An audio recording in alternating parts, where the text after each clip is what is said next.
Good afternoon, everyone. Myself, Ganesh. I am the CFO at Tally.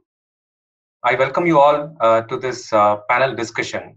On the special occasion of the International MSME Day, Tally is hosting a series of live panel discussions on various topics, and over this week, and for the benefit of the founders of various startup companies and also entrepreneurs from the MSME community, we have come up with the most important and relevant topic for the day, which is how the startup companies can convert the current challenge into an opportunity.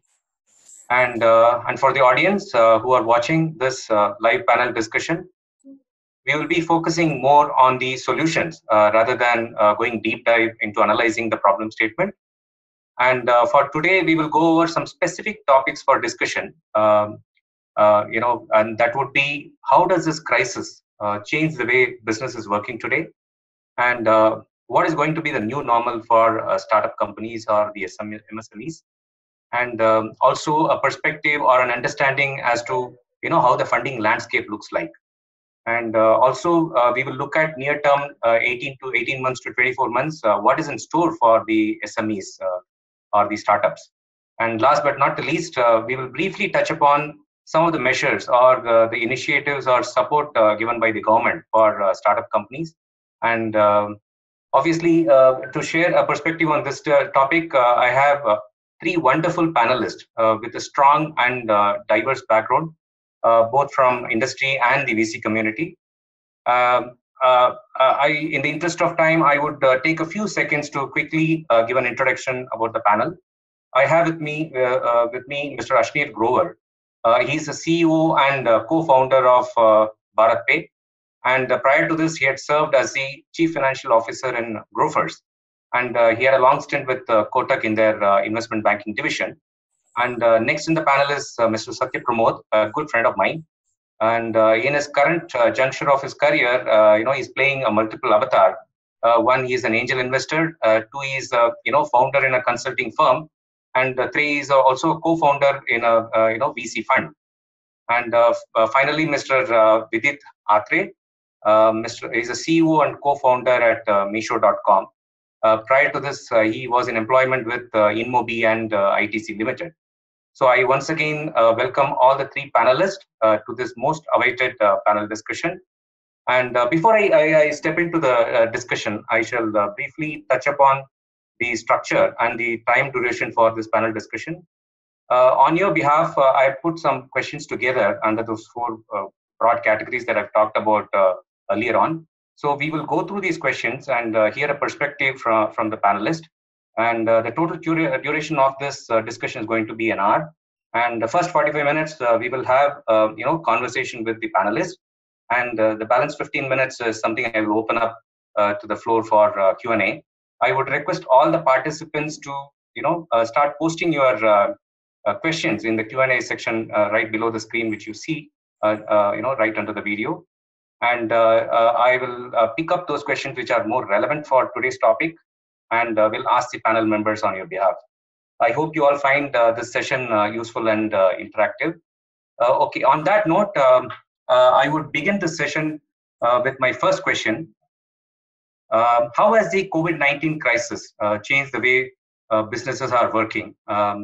Obviously, I would like to pose this question to all three panel members, as it would help set the context for today's discussion. I will ask Mr. Ashneer to go first, and then the rest can follow. Over to you, Mr. Ashneer. Yeah, hi. Thanks, Ganesh. So I think see, COVID has now played out in two different directions for us, right? So just to give you a brief, we enable acceptance of UPI payments at small merchants, right? Offline retailers, basically. So in the month of April, the business actually went down 75%, right? Because all restaurants, F&B, most of the markets were shut. People were not stepping out. Then things actually started changing a bit, right? And what we started realizing was, because of the nature of the infection, people wanted to transact lesser and lesser using cash when they stepped out, right?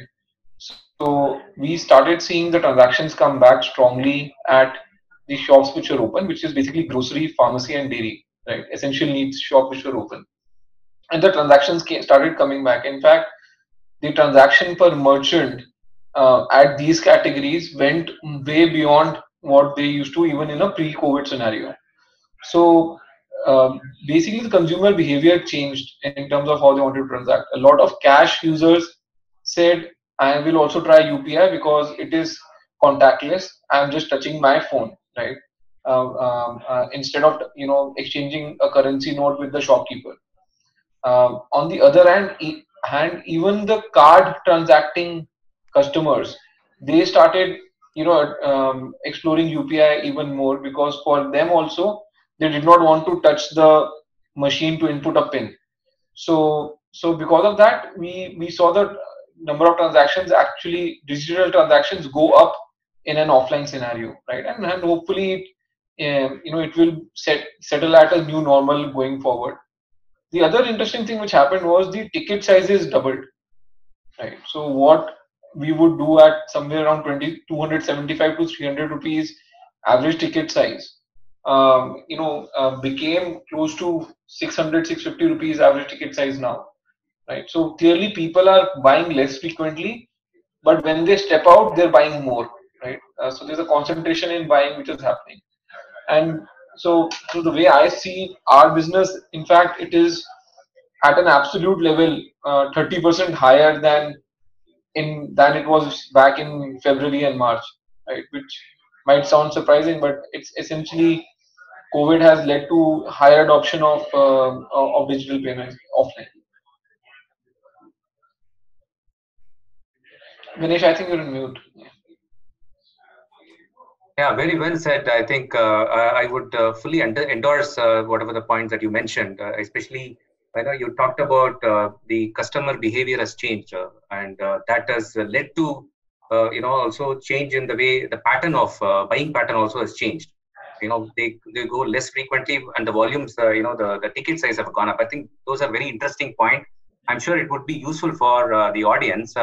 Mr. Vidit, what would be your take on how the crisis has changed the way businesses are working today? Yeah, sure. So, by the way, just to kind of give some introduction about Meesho.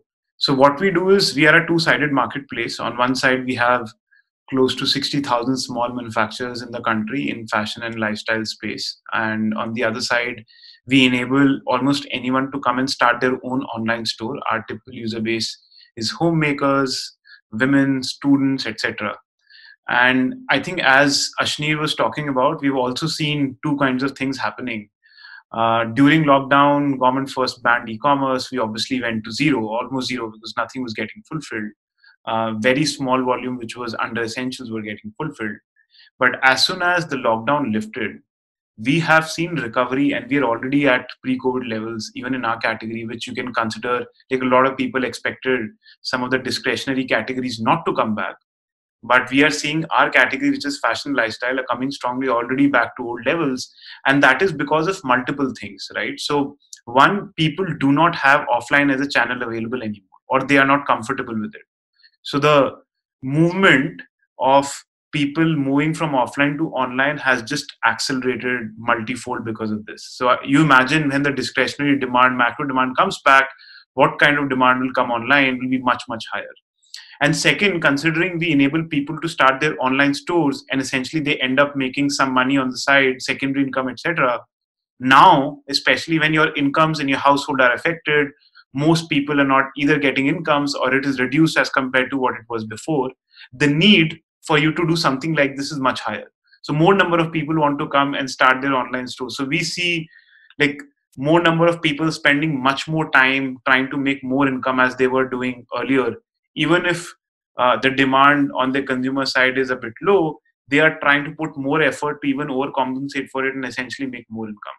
So we are seeing very, very different behavior shifts. If I see on my supplier side, which is these small manufacturers, suddenly these guys come to us and say, okay, hey, because of you, because I'm still able to make some business happen online through your channel, I'm essentially able to like stay viable. Like otherwise, my offline channel, which was dominant before, is close to zero, and I would not be able to feed my family. Right. So the need for going online or digitization, especially on small business side, has suddenly become very important. Because if you're not able to figure out how to go online, your business is not viable anymore. You'll have to just shut your shop and sit there. So I'm saying there are lots of different factors. All in all, I would say for all internet companies, it is a plus, and long time it's going to be a big plus, and that's what we are seeing right now, and we are super excited for the opportunity. Brilliant, Vidit. I think those are really very encouraging when, especially on the businesses looking up on both sides of the table, both from the supplier and the receiver side. I think that's very encouraging, and I'm sure the audience watching this live would really we are starting this with on a positive note. Satya, what is your take on how the COVID-19 crisis has changed? From your perspective, it would be nice. Yeah, thanks, Ganesh. So I think I'll look at it from two different kind of perspectives. One is uh, one of the portfolio companies that I work with is into groceries. They're into rural commerce kind of a thing, right? And in the rural areas as well, when it used to take them about at least about 8 or 10 visits to convert the guy from moving from paper and pen to technology, these guys started adopting immediately once the COVID thing started. The revenue didn't move by an inch, in the sense that it didn't move down by an inch, even though the rural kiranas were open only for 1 hour a day. I mean, that was what was allowed, right? So the thing was, I think, in the essential space, groceries, essentials, and things like that, people started jumping to adopt technology on one side, and the demand continues to stay. People are no longer going towards these mandis and things like that. People are afraid to go there. So easy adoption onto technology happened for that side of things, right? I mean, I think that was a good thing that happened. And in fact, for that company that I'm talking about, in fact, in the last 2 months, they've doubled their pre-COVID revenues. The only thing that needs to be seen, probably over the next few months, it will play out, is when will they be able to hold on to that kind of a number? I mean, will they be able to consistently hold on to that kind of a number? Even if they can hold on to 50% of that number, I think the good thing is digital started. You know that people are ready to adopt. There is no more resistance to that, which I echo with both Ashneer and Vidit, right? That's an important thing, I think, that this thing has come down with. The second thing is a couple of companies in the travel hospitality space, pretty much down and out. I think very difficult for them to come back to where they used to be. Will take some time. The only thing that I'll say is, if you have cash, conserve it and try and push it as much as possible. I mean, world is going to come back someday, but the uncertainty is going to kill. Again, the third thing, another company was is in the food space. They were about 35% through the Swiggy's and Zomato's kind of platforms, right? Suddenly, when this happened, I think, I mean, their entire 100% moved to the delivery space through these channels. But again, revenue stayed pretty much out there. So what I'm trying to say is, I think there is demand. The fulfillment channels have changed a little bit, but if your product is good and you're doing okay, I think there'll be. I mean, you don't have to really worry too much about it. A few sectors, of course, they will go through hell, but the sectors which are on the brim, on the middle, I think they'll do pretty well. Yeah. I think thanks, Satya. That was really useful, and all three of you mentioned and touched upon. The business is growing, and it is getting back to the pre-COVID situation. And some businesses are doubling up, and we already the new normal is definitely looks different for select sectors, and some sectors are still struggling. That's what I could infer from this conversation. So the new normal is the buzzword that we keep hearing, and especially from a startup perspective. Of course, Satya, you also touched upon the digital adoption and transformation. I would like to definitely go a little deeper in the interest of the diverse audience who are attending this session. People from the new age startup as well as people from the typical traditional MSME community.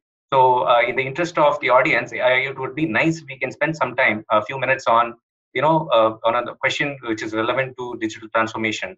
Especially to you, Mr. Ashneer, and Vidit, it would be nice if you can answer the question, especially the new age technology enabled software or startups are quite high when it comes to usage of digital platforms for doing their end-to-end business in terms of customer reach, customer acquisition, fulfillment of transactions, and etc.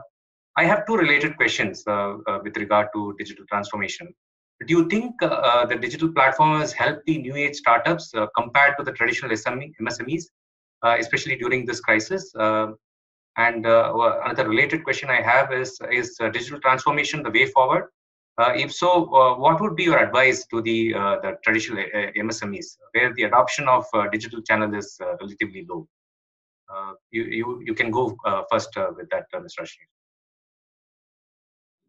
Yeah, thanks, Ganesh. So, I don't know if I got your question correctly, but I think the first part of it is saying, has COVID impacted the traditional MSMEs and helped the startups or technology enabled maybe I can rephrase the question in the interest of the larger audience. So the question is more about does the digital platform which is predominantly used by technology enabled new age startups, that the adoption of digital as a platform for doing their day-to-day business or end-to-end business is comparatively higher as compared to any traditional MSMEs. Especially during the crisis, I'm sure it would have helped and come in handy. And you also touched upon, the volume. While the volume of business has gone down, the ticket size have improved. And so the question is more about. So you think that has really helped the new age startups as compared to the traditional MSME? No, I would actually. Yeah, go ahead. I think on the contrary, right? So, see, there's the immediate impact and then there is the trend, right? So, simple question. I want to get grocery. Should I go on Grofers Big Basket and buy grocery as against walk to a shop, right? So, of course, immediately Grofers and Big Basket would see a jump in business, right? And it's a no-brainer, right? The key thing is now, is that local shopkeeper equipping himself saying, oh, in this scenario, I would have been better off if I were using more digital tools, whether it is payment acceptance, whether it is, reaching out to customers, or whether it is, delivering or using delivery services, or listing my shop on a Zomato or any other platform. I think that has got accelerated, right? So in fact, the gap which was in any case widening, now the MSMEs will wake up and say, "Boss, this is the new way of doing business. This is not anymore saying, oh, we will do it when we reach another scale, right?" It was, it's come knocking on their door saying, if you don't do digital, there's no scale anymore, right? So I think a lot of MSMEs will now, take notice and change their way of doing business, right? And therefore, they will actually bridge some of the gap that was already happening between the larger e-commerce or tech-enabled businesses and the small businesses, right? So I think this is a more a course correction where the gap will not widen as much as it was previously. Okay. You want to take a stab at it with it? Yeah, I think I agree a lot with Ashneer here. I think like we have seen, and I can give you examples as well, even from our supplier base, a lot of them are small manufacturers who are dealing with different categories. And during lockdown, they realized some of those categories are not going to have the same demand, right? So all of them came to us and say, hey, help us out. What should we do? And we leveraged our platform data. We gave them intelligence around what kind of products have started to show some like jump in demand. For example, we saw a lot of our suppliers who were in ethnic fashion suddenly overnight moved to category like manufacturing masks. They took our data to decide how to price these products. They decided like what kind of product quality are people expecting, and they started listing these products on our platform. And in just 2 weeks, all of their business, which was coming from ethnic, has now moved to masks, right? And they're scaling that business. So if you were not doing it, like if these guys they did not have a strong intent of leveraging technology, leveraging digital platform for distribution, and some, like most SMEs did not do that, they could not figure out how to stay viable. Some of them struggled, etc. But some people thought of it as an opportunity to come ahead. And we have seen many examples where some of these businesses change their direction on, like, for example, suddenly we saw that a lot of people who are selling occasional wear have shut down their occasional wear, but have started to move to daily wear because people are staying at home and are buying more daily wear products. Now, they haven't sold this ever before, so they need, again, help around what's the right way to price product, what's the kind of selection should I buy. And they started taking it from us. We help them with it, but they do the execution. They get these products listed, and now suddenly their sales have started to come back very, very strongly. So I'm saying some small businesses, traditional businesses, started to digitize themselves ahead of the times. They realized this is an opportunity, and we have seen their business in some cases have grown as compared to what it was before. So it totally depends on what kind of mindset you are in, and definitely a lot of traditional businesses can leverage this and come ahead. That's very interesting, Vidit. The next, another topic that I would like to touch upon is a little sensitive, though, is the job scenario. Speaking of the job scenario in the sector, several companies, including some large unicorns and startups, have laid off their employees, with several others doing pay cut. And for the benefit of the audience in this group, how do you think that this scenario will impact the companies standing in the market? Especially the companies who are laying off their people. It would be nice to hear both your views on that. With it, maybe you can go first, and I will let Shneur comment. So, if I understand the question correctly, you're saying like there have been job cuts and people have been impacted. Correct. What do we expect forward? Something like that? Yeah, something like that. I mean, in the sense, what is the kind of impact these companies would be facing, especially in the market in the long run? Yeah, so I feel that a lot of this is temporary, right? So I think a lot of us saw that, hey, suddenly the unemployment level start of lockdown became very high, and as soon as lockdown lifted, a lot of that came back, and we saw the same data even in countries like US, etc. Like a lot of those jobs came back. So I think obviously I don't think anyone can deny that a lot of lives have been impacted, incomes have been impacted, and all of us trying to figure out. A lot of people are reskilling themselves, knowing that technology will play a stronger role in post-COVID times. And I think all of that is happening, but I just feel that over time it will come back. Again, like I was talking about businesses, even for individuals who have been impacted, this is a great time to invest in yourself, to figure out what is going to be more important 3 months, 6 months, 12 months from now. And maybe what I was doing is not very relevant anymore, right? And can I skill myself and do something more? So I think the job impact has been there, but there are definitely opportunities for everyone everywhere. And like 1 year from now, I think all of us will feel that it was a temporary blip that came, but it changed a lot of our behaviors. Yeah, those are very encouraging words from you, Vidit. And Ashay, you want to pass a quick comment on the job scenario? No, my view is slightly different. See, I think a lot of the jobs are gone for good now, right? Like I think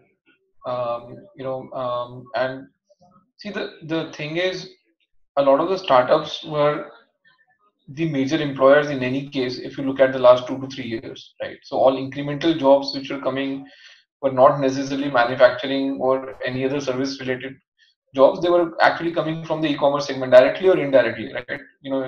It could even be a person working at a warehouse, or a driver, or or whatever it was. So I think what is going to happen is there are a lot of startups in India which were burning above of what I would say $25 million a month, right? And they were the major employers, right? A lot of these people find themselves in a very tight liquidity market, at least for the next 1 year to 2 years. and therefore they have resorted to job cuts, and those jobs are not going to come back in a hurry, right? uh, as you rightly said, travel, for example, right? There are OTAs which have let people go, and then there's the travel agents and the hotels and all the support staff which jobs are gone, and they will not come back in a hurry. So as a country, we are looking at a grim job scenario, right? Don't be fooled by the numbers that get published in the newspapers. These are all bunkum, right? If I read in the newspaper jobs are back to pre-COVID levels. How can that be? I can tell you, right, like I have not, got my driver back because I'm a bit skeptical on whether I want one more, home staff added where I could be exposed, right? And then that is a scenario across, right? So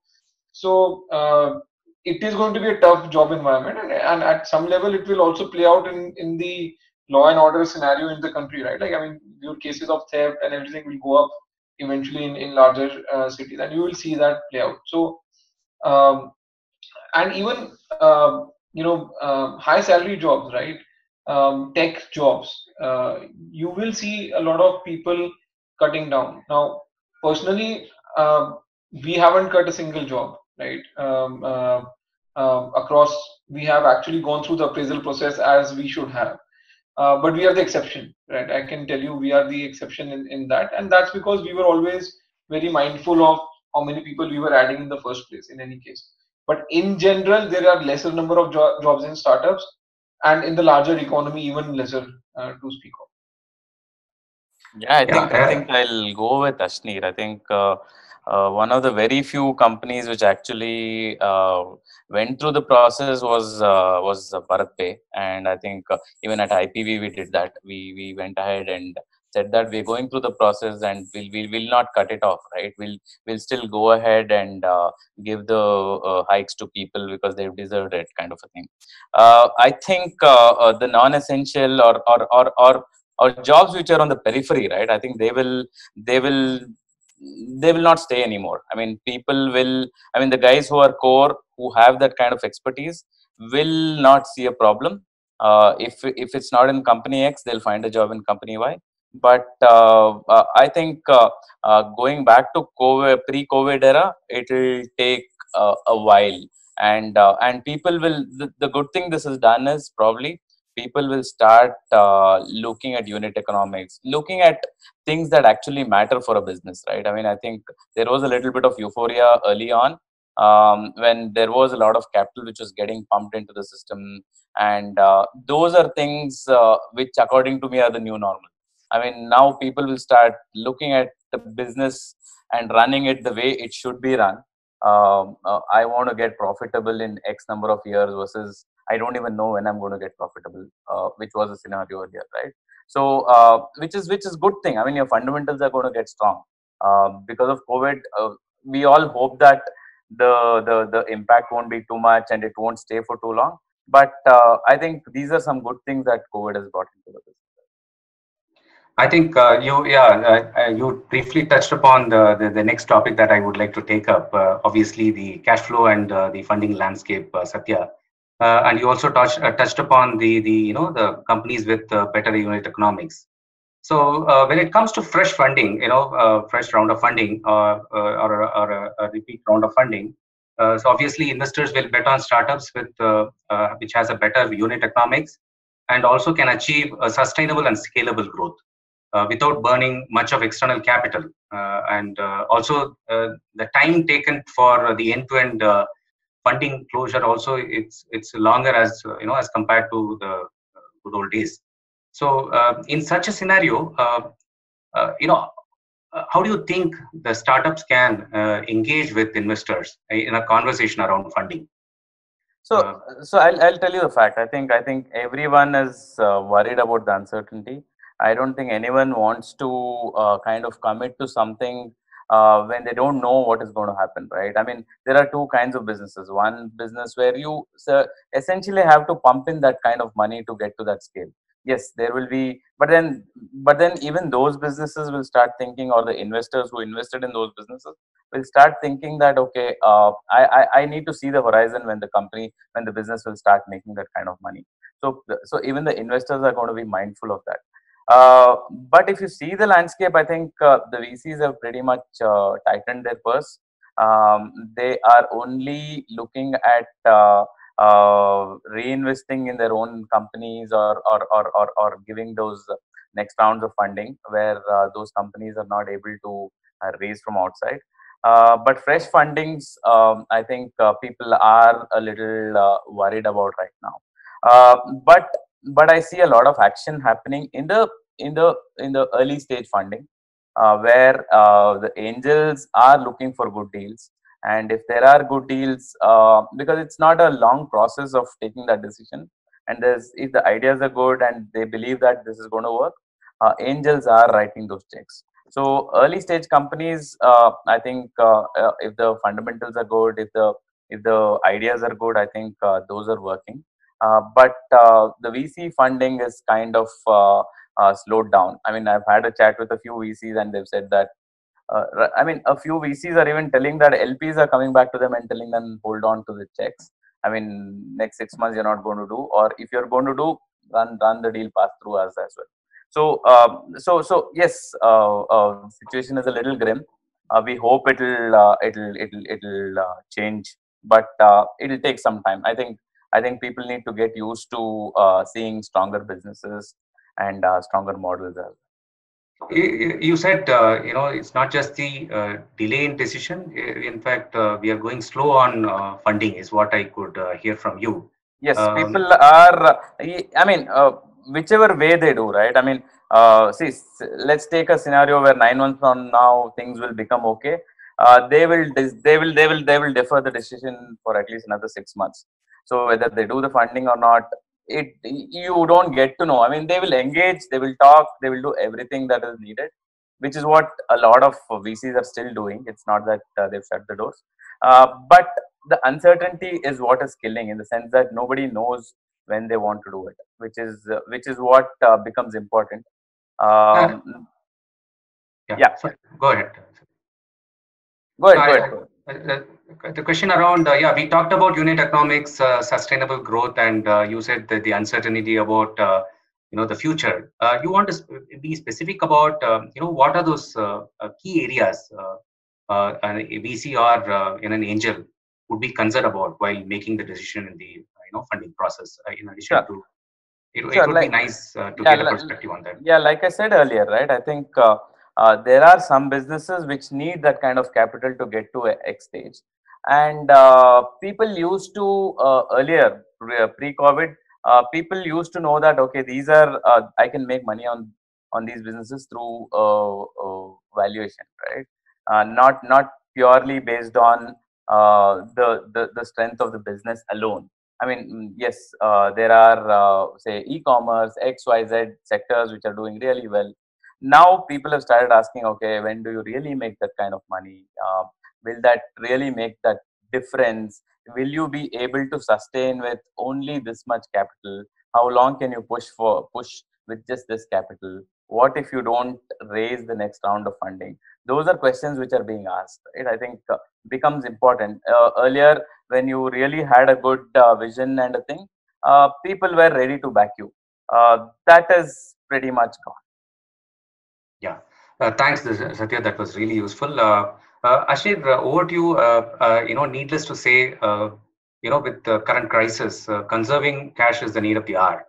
So, what would be your, advice to the startups with regard to conserving cash, and what measures can be taken for utilizing the external capital in the most optimum way? You want to share a perspective on how companies can go about conserving cash as a strategy? Yeah, absolutely. So I think, see, the fact is that liquidity is going to be tight for a few months, right? That's a fact of life. I think most of us will have to work with at least 18 to 24 months of runway, right? So the simple maths to do is saying I have 100 in the bank. Am I burning, more than four a month, kind of a number? Now this could vary every business to business. Some businesses might be able to do it, bring it down within a couple of months. Others might take it longer, right? But the important thing is to actually look at your cost structures and identify where the money can be avoided in terms of spend, and just focus on the core spending, right? Um, Again, to me, it's again a function of liquidity as well. For example, we have more than $100 million in the bank, so we are not on the path of cost cutting, right? I would, rather use this opportunity where everyone else is conserving cash to go double aggressive and gain market share, right? So again, it's a function of how much capital do you have and when did you raise the capital, right? For some people, they will find themselves on the right side of timing, and this is, once in a decade kind of an opportunity to actually pull ahead and gain market share, right? So, but in general, I would, even when I go ahead and going for the market share, that's the rule I'm following. That assume for 2 years, no one will pick up my call for additional funding. Am I you know at the right burn rate, not to sort of ground things at our end. Yeah, that was useful indeed, Ashneer. Well, with that, in the interest of time, I will move on to the next topic. I'm sure many people may be looking forward to this question. What is in store for the startups and the SME community near term, say 18 months to 24 months? So, what is in store for them? And a related question. So, what do you think are some of the critical change that the startup companies need to embrace to face these challenges more effectively? You want to go for that question with it? Yeah, sure. So I think next 12 to 24 months are a bit uncertain, right? So I don't think you can have a single plan of how to manage this. So no one knows by when COVID goes away. No one knows will we have a second, third wave. There are lots of question marks. So you don't plan with a single plan of how do we go about it. But one thing is very clear. I think if you're a business that hasn't gone online, this is the right time to do it, because if you're just waiting for things to get better and then start your conventional business, then I would say that's a very, very bad strategy, because you can't rely on hope to kind of make this work. You need to figure out, how do I do it? Are there platforms where I can list my products? If you have products or services, can I list them somewhere? If I don't want to sell on some other platform, and if I have know-how of marketing, can I do it through my own website? I think everyone has a very different way of going about this, but one thing is very clear: people who will not go online like really, really fast, it will be very hard for them to sustain themselves. Sales offline are not going to come back anytime soon. It will take time to come back, and you cannot rely on hope. I think this is very clear. Timelines are a little blurry. Will it happen 6 months, 12 months, 18 months? I think none of us know that. And we have to plan according to it. And as Ashni was saying, knowing this is both for startups as well as traditional businesses, knowing that, hey, times are uncertain and I don't know when both demand revenue or like private capital markets for funding will come back, you need to kind of take a 2-year horizon minimum to plan your cash. If you have to kind of do deep cuts, you have to do it, but you need to make sure that you secure the future of the company in any case. So I'm saying you'll have to take hard decisions, make sure that you survive, etc., and plan and essentially adapt to the new environment. But I would say this is essentially what startups as well as small businesses should be focused on right away. Brilliant. Adapt to the new environment is a key takeaway. Why, despite the disruption, brought in by this pandemic, and the businesses are continuing to make their ends meet, through remote working, various SaaS tools, and working from home and all that. I'm sure this opens up the market for the enterprise tech product and service company. Can we say that the current situation has turned out to be a great opportunity for enterprise tech product company? And on the same count, so what is the similar opportunity available for technology-led consumer platform? It would be nice to get both your perspective, Ashneer and Vidit. Over to you, Vidit. Yeah, I think like as I said, people want to go online now. So anyone who will enable that to happen, or like everyone wants to work remotely because you don't know when you will be back in office. So if you can enable me to for that to happen, I think there are definitely a lot of opportunities for startups there. Like how do you enable very smooth remote work from home for any kinds of business in India? Definite opportunity. How do you kind of like map the same kind of processes, workflows as you used to have when you were in office, like again remotely, again lots of opportunities. And we're already seeing, like considering that so many webinars are happening on Zoom was not a habit even 3 months ago, but now suddenly all of us have learned it and we are adapting to it. If I was telling someone that, hey, we will do all our meetings not in person, only on Zoom, I'm sure 3 months ago people would have laughed at me, right? Hey, that's not possible. How will people change their behavior so much? But when you have to do it, you figure it out. And this is also opportunities for other companies of how they can enable all of us to do that. I think that's definitely a big opportunity. Like for example, we've been looking at whether we should get back some of our employees back in office. We realize no one is comfortable. What we have also done is we have given away some of our offices, and some teams will work remotely forever, and they may come to one of the offices once in a while, right? So this is not temporary again. Some of this is going to be a very permanent behavior in the way all of us work. And companies that will enable it with technology will essentially grab an opportunity that did not exist earlier. But there's definitely a lot to do here, and enterprise companies essentially will capitalize. Yeah, very well said. I think we are running short on time. We have just 4 minutes left to complete this panel discussion. So I would definitely like to touch upon one last topic for today's discussion. Is on some of the government initiatives or measures that are taken for startups. Satya, over to you.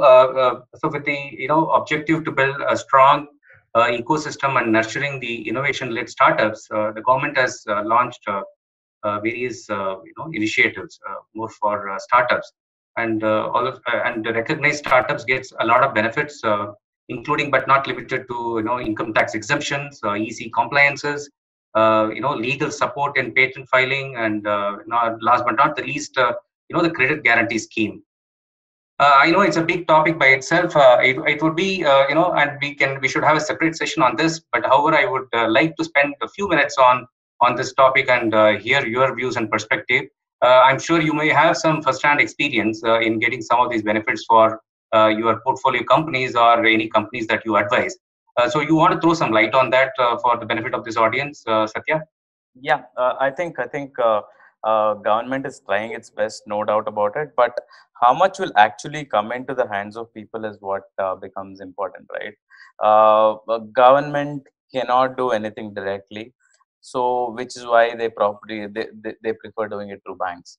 The problem with the banking system here is, on the other side, it's like giving milk on one side to a kid and pinching it on the other side, right? I mean, you're doing both. On the other side, you're pushing back the banks on NPAs and things like that.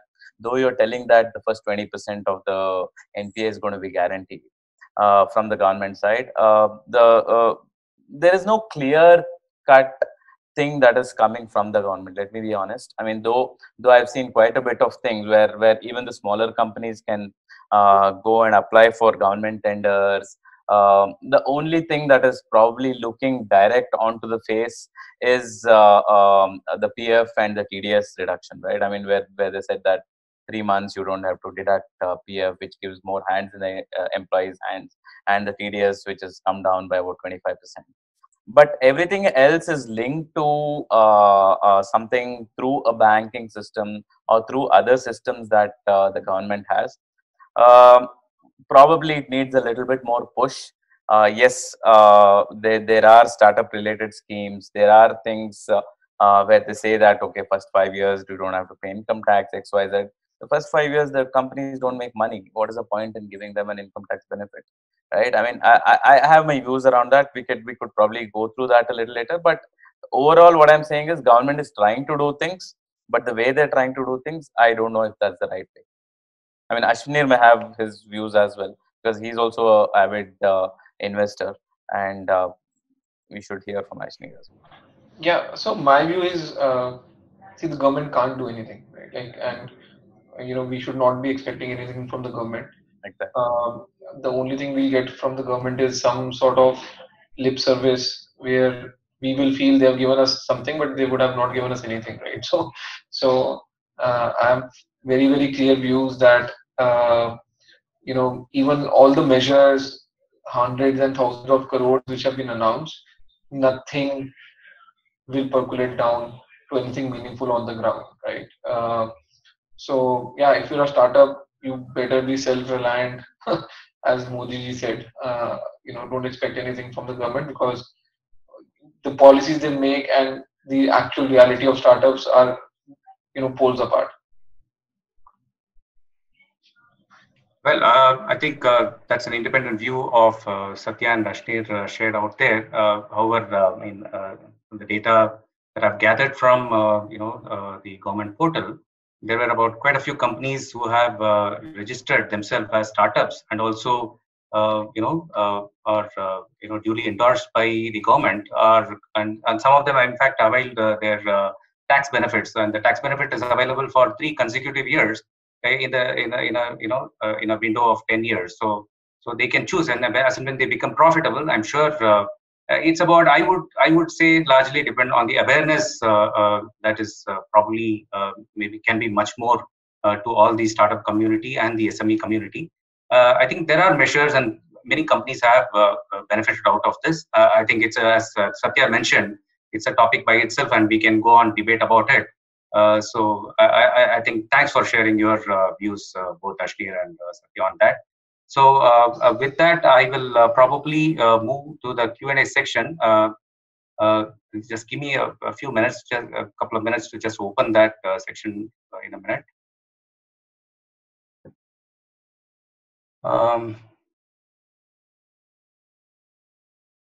What kind of startup ideas will work amid the corona crisis or in a new normal? Anybody want to? I'm just reading it out verbatim. Anybody want to take a stab at it?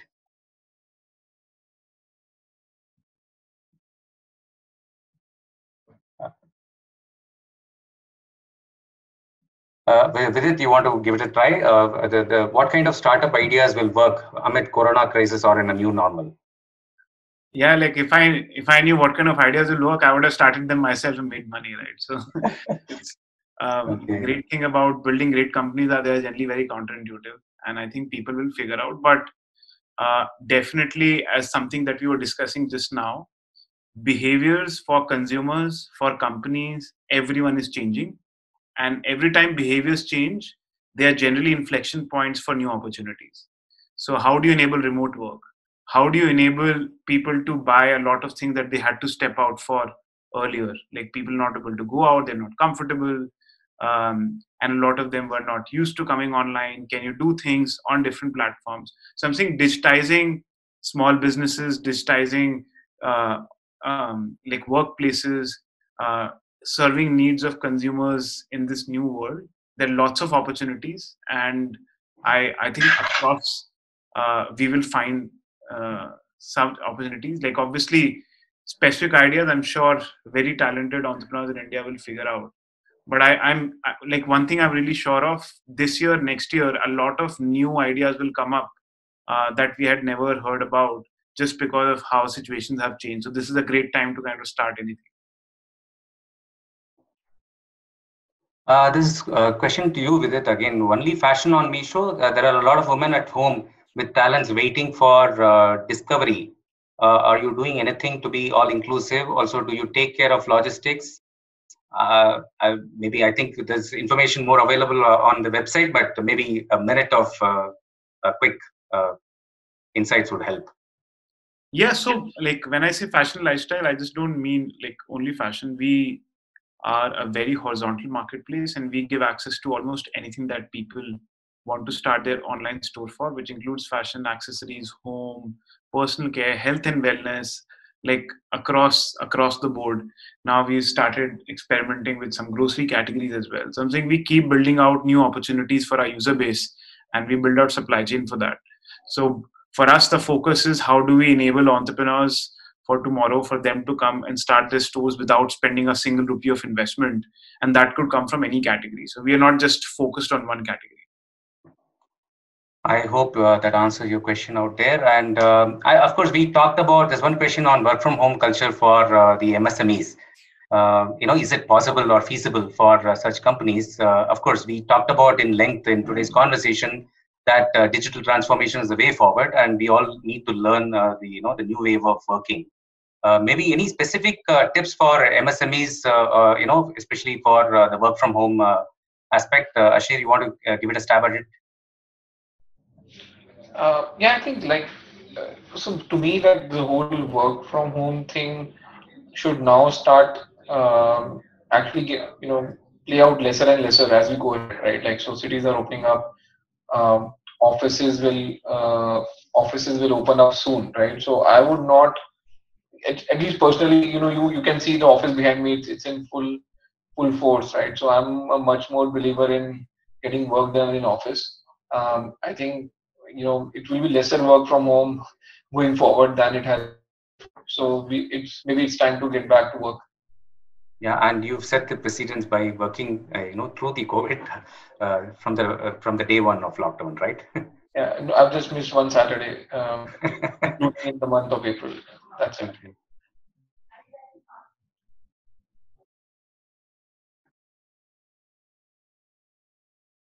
Yeah, another interesting question. I think it would be nice to touch upon this. Maybe anybody on the panel can give it a shot. In rural India or in small town, online businesses are not working at that level. So, how to handle there? I'm just verbatim reproducing that question.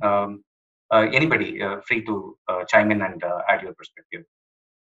So I think, I mean, I'll take this. I think slowly things are changing. Like I said, one of the companies that I was working on, it took at least about 8 months for people to even install the app for the retailers, right? For the Kirana guys to install their app and order through the app. Where even less than 3 to 4% of people were coming onto the app and ordering. That has changed during COVID. At least about 25 to 30% adoption, and where telecallers were not available, I think pretty much everyone was going on the app and ordering. So I think it's a behavior change. Slowly, people are understanding that yes, this is what is the new normal. I I need to go. I need to adopt technology. There is no other choice, and the sooner I adopt, the better my business is going to be. So I think the the change has to be taken on at face value, and rural guys are going for it. That's interesting, Satya. Thanks for your perspective out there.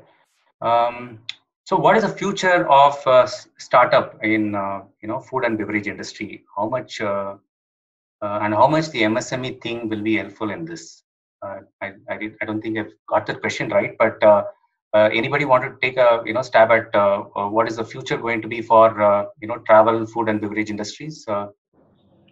Yeah, I'll have a crack at that. So basically, see, food and beverages is deeply impacted, right? I can tell you, we have lakhs of food and beverage outlets as well as restaurants online with us, and there have been people who have not seen business, and it's pretty simple.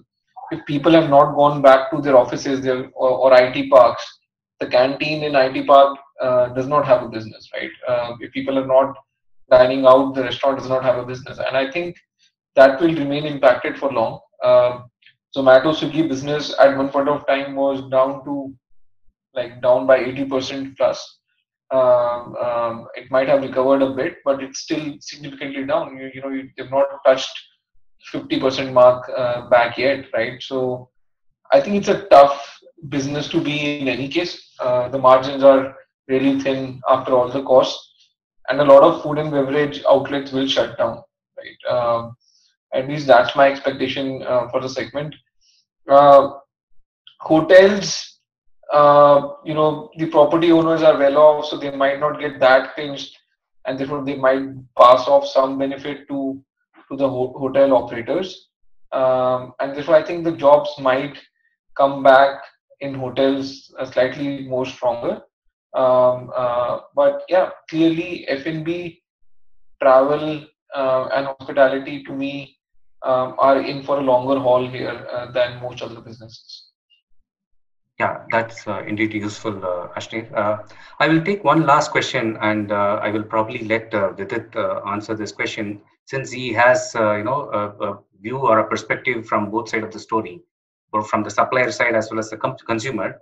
So the question is more on all the businesses are depend on consumption of product or services, and consumption increase when people have income, and I just went off. Increase people have income. Now, due to COVID-19, people have lost their job and income are cut down until unless if consumption will not increase, how MSME will can survive? I think you want me to repeat the question, or you got the question right with it? I got the question. I think no one can deny incomes are impacted, demand is impacted, and if you're not part of essentials, it's tough overall. But as I said, like, some people will see it as an opportunity and change the direction very, very fast. We are, like, for example, in one of the most discretionary categories, and we do not see any impact as compared to our previous volumes. Why? Because a lot of people are moving from offline to online. They can't go offline. So even though total demands are low, demand online is pretty high. So if you are an SME who were running your business earlier traditionally, I think this is a great time to go online and start listing your products on platforms. And then I'm sure if you're able to kind of optimize your listings and whatever is required to kind of do great marketing, you'll be able to get your business back. Not everyone will be able to do it, right? But if you are opportunistic, if you are looking for options, you will be able to do it. So I don't think macro-wise anyone can deny that there's a problem. There's a problem. All of us will take time to come back, but it does not mean that everyone will suffer. We are seeing many examples of people taking up on these opportunities and doing really well. And I'm sure some people will continue to do so well. Okay, good. That really helps, Vidit. And this is a question I also had in my mind. I also saw that in the chat window. So how long do you think the economy will take to revive, and the startups can perform at the previous level? I know it's hard to predict the future at this juncture. However, a perspective would really help in terms of how long you think the economy will take to revive. I think, see, there are two broad dates on the calendar, right? One is Diwali and the other is the financial year end, right? So pick any of those dates and target for it. I don't think any of us are soothsayers here to predict that with any better accuracy than most of the people on the chat. But my sense is, yeah, one thing is to see how the Diwali performs and how does the seasonal demand during Diwali come back, and other is the year end, which is the another harvesting period, right? So those are the two broad dates to look up to. Okay. So good. So thank you so much, audience, for those questions. It is indeed very useful and interesting. With that, we have come to the end of today's discussion. Obviously, we discussed a whole lot of points, and there are uncertainties in future, and while there are opportunities are also looking up, and there are challenges continue to exist in pockets. So my closing remarks would be, in this situation of crisis, what we need is a new attitude and a new approach, and that is what we could infer from today's conversation as well. And of course, we are in this together, and we will come out of this crisis very soon. And I hope you found this session interesting, and the takeaways are useful to you. So on this note, I shall close this panel discussion for today, and I take this opportunity on behalf of all the audiences. Thank all the three panelists for taking your time off and giving your useful insights. Indeed, very insightful and useful. And there's a lot personally for me to take away from this discussion. And I thank all the participants for your patient listening and your valuable time as well. And I wish you all a very best in your future endeavors, and request you all to stay home and stay safe. And thank you all for your time.